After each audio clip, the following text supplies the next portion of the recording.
Welcome back dito sa channel natin. Tatlong mega projects ba lang itatayo ng Shangri-La Properties ngayong 2025? At hindi lang yan mga basta-bastang projects dahil yan ay mga ultra luxury residential buildings at towers. Ang mga project na pupuntahan natin ay magpapabago sa skyline ng Metro Manila dahil sobrang tataas ng mga building na ito.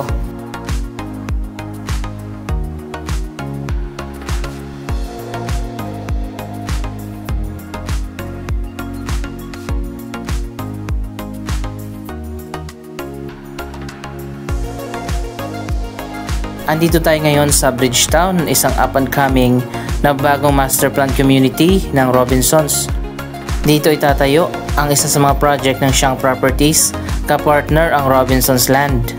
Siguro naman napanood nyo na sa mga previous vlog natin na ipakita ko na ang Haraya Residences.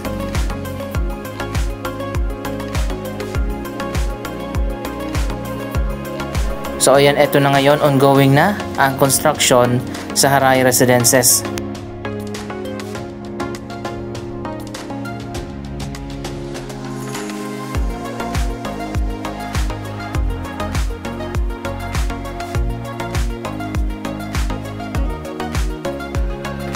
Dalawang ultra luxury residential towers ang tinatayo dito.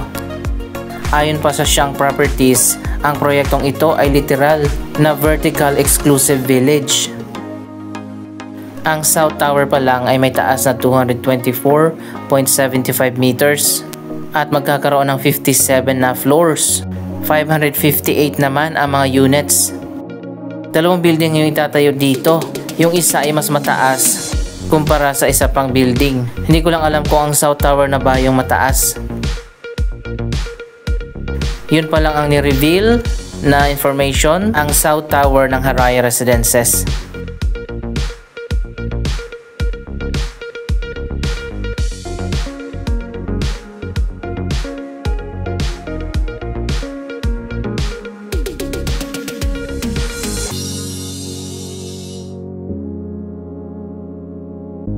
Expected na matatapos na ang proyektong ito, ang South Tower, sa year 2028.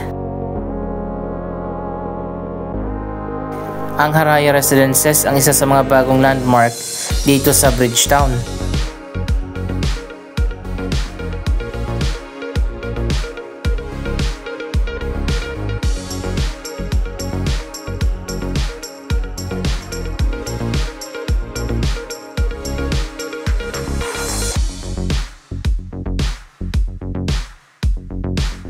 Puntahan naman natin yung iba pa mga super tall building projects ng Shang Properties. Yung isa ay ginagawa na ngayon dyan sa may Shaw Boulevard.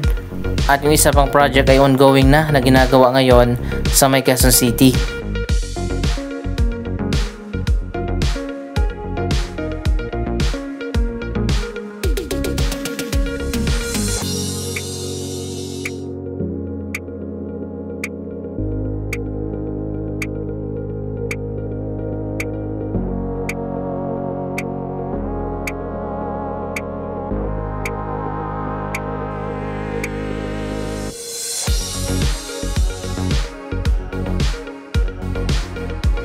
Andito naman tayo ngayon sa may Quezon City.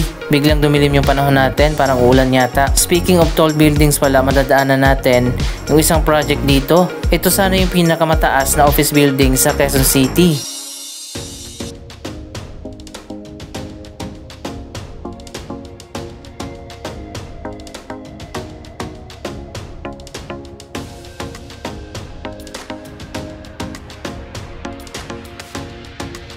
Ito ang DDT Sky Tower. Ano kayang nangyari sa proyektong ito at hindi na natapos?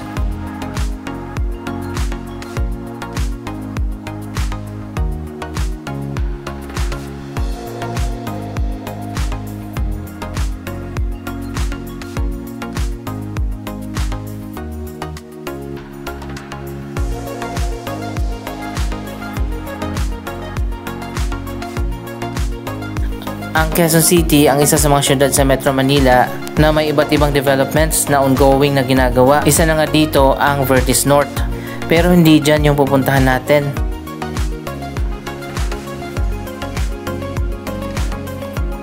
So ayun guys, nandito tayo sa may Mother Ignacia Street. Ito yung kalsada papunta sa ABS-CBN.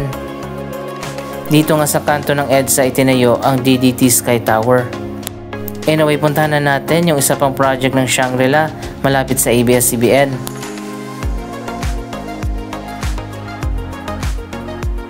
Dito sa kahabaan ng Sergeant Esguerra Street, matatagpuan ang location ng Shang Summit.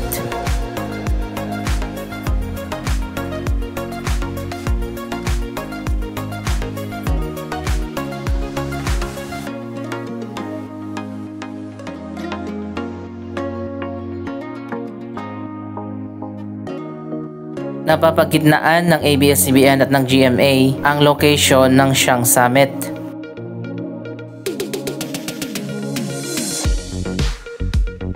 So ayun guys, nandito na tayo sa unahan. Ito na pala, ongoing na ang construction.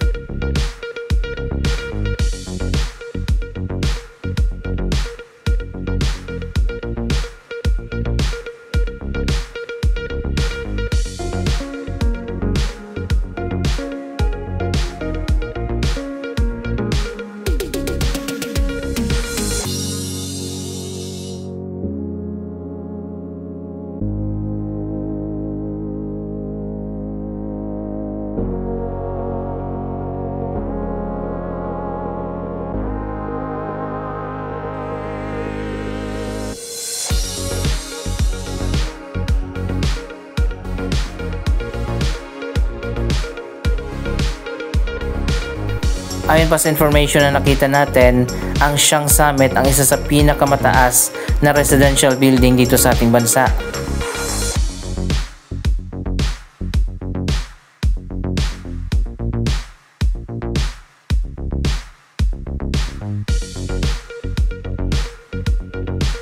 Dito pala yan itinayo sa may South Triangle, Quezon City.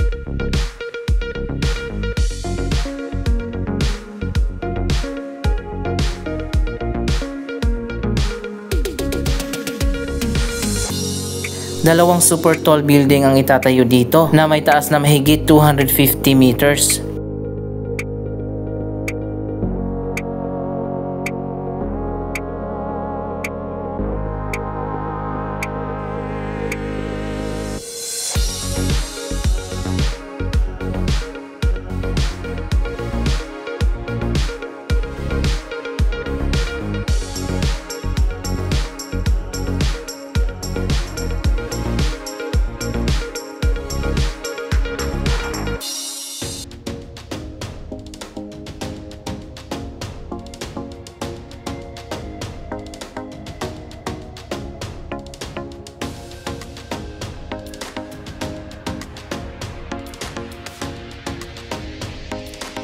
Nasa 80 floors pala ang dalawang tower na itatayo dito.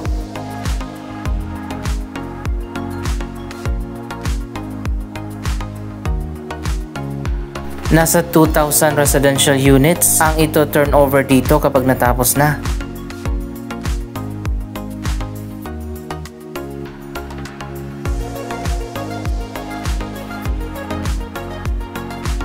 Anong contractor kaya ang nakakuha sa mega project na ito? So ayan guys, alam ko na, MDC pala o Makati Development Corporation. Yan ay development company ng Ayala Land.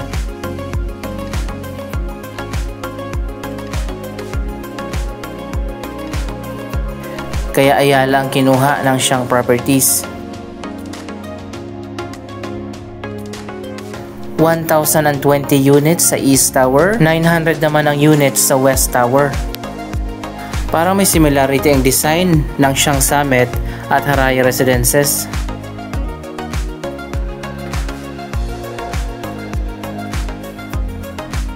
Ngayon pa lang expected na natin na ultra luxurious ang proyektong ito. Maganda naman yung location niya dito sa South Triangle. Maluwag yung area, kaya magsa-stand out talaga dito ang Shang Summit kapag natapos na. Ang mga units na ibebenta dito ay mga studio apartments at penthouses.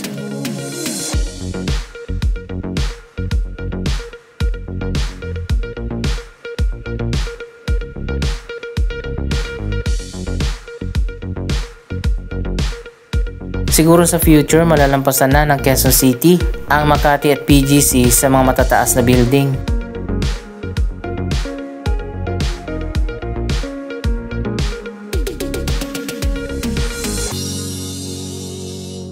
Andito naman tayo ngayon sa may Greenfield District sa Mandaluyong. Dito sa may Shaw Boulevard tinatayo ngayon ang isa pang project ng Shangri-La.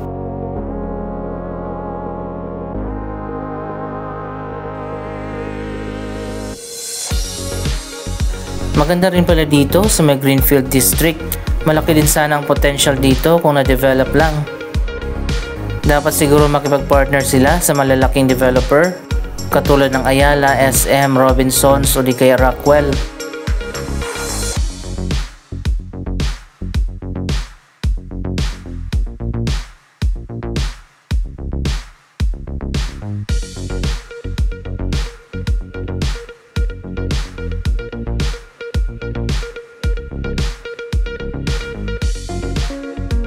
Dahil muna tayo dito sa Greenfield Central Park.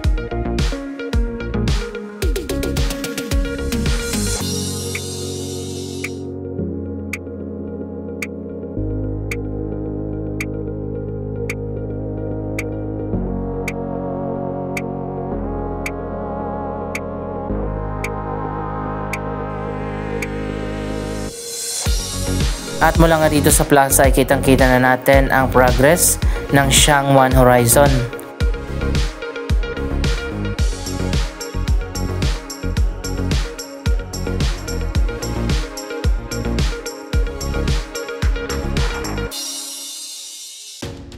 Ibig sabihin matagal na palang nasimulan ang proyektong ito dahil ayan makikita naman natin mataas na.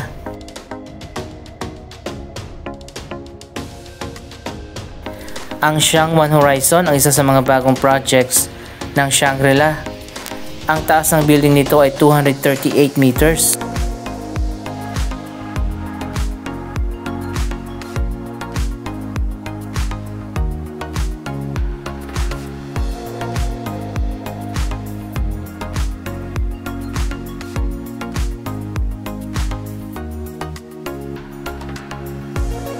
Kapag natapos na ang Shang One Horizon, magkakaroon naman ito ng 60 floors. So ayun guys, ngayong 2025, mas dadami pa ang mga super tall building dito sa ating bansa.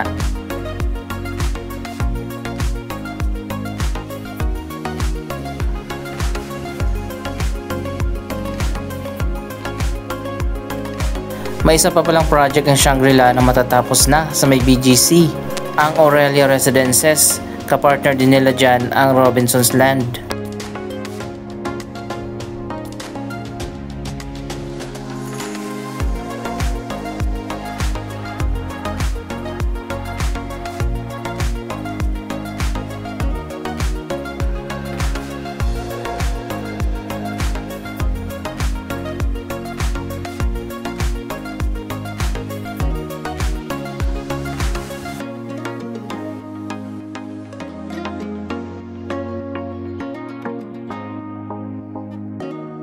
May mga residential building na rin dito sa Greenfield District, katulad ng Twin Oaks.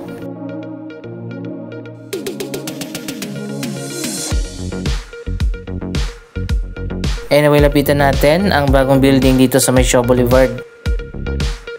Dual purpose pala ang building na ito. Ang kalahati nito ay mga service apartments at ang other half naman ay office spaces.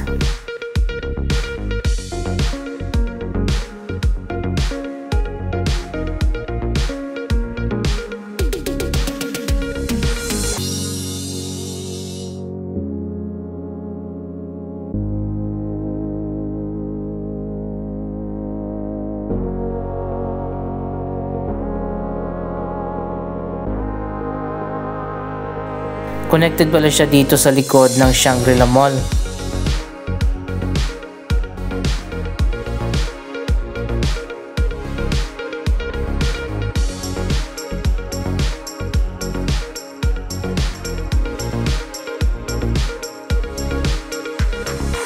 So ayan, para sa mga naghahanap ng mga super tall buildings dito sa ating bansa, ngayong 2025 tatlo na ang ginagawa ng mga bagong super tall building. 3 projects, 5 matataas na building pala. Anong masasabi nyo sa mga proyektong ito? Mag-comment lamang dyan sa baba ng inyong mga reaksyon.